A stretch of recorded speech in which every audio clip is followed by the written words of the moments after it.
చాలామంది చేసే తప్పేంటంటే కాళ్ళకి పసుపు రాసుకోవాలంటే చేతిలో అంతా పసుపు తీసుకుంటారు, కాసిన నీళ్లు పోసుకుంటారు, చేతిలోనే కలుపుతారు ఆ పసుపుని.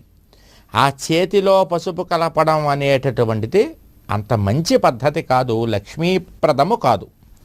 ఎప్పుడూ కూడా చేతిలో పసుపు వేసుకుని కాసిన నీళ్ళ తొక్కలేసి కలిపేసుకుని కాళ్ళకి పట్టేసడం అనేది చాలా తప్పు పద్ధతి అది.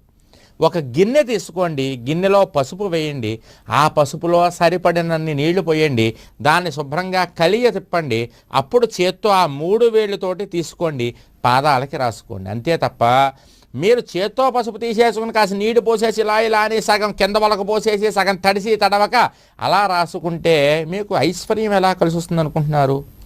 ఐశ్వర్యం మీకు కలిసి రావాలంటే గురువుగారు మేము రోజు పసుపు రాసుకుంటున్నామండి, ఎంతకాలం నుంచి రాసుకున్నా మాకేం కలిసి రావట్లేదండి అంటే, మీరు చేత్తో పసుపు రాసేసుకుంటే ఎలాగా? ఎప్పుడు గిన్నెలో తీసుకోవాలి, అంత పసుపు వేసుకోవాలి, దాంట్లో కాస్త నీళ్లు పోసి కలిపి అప్పుడు కాళ్ళ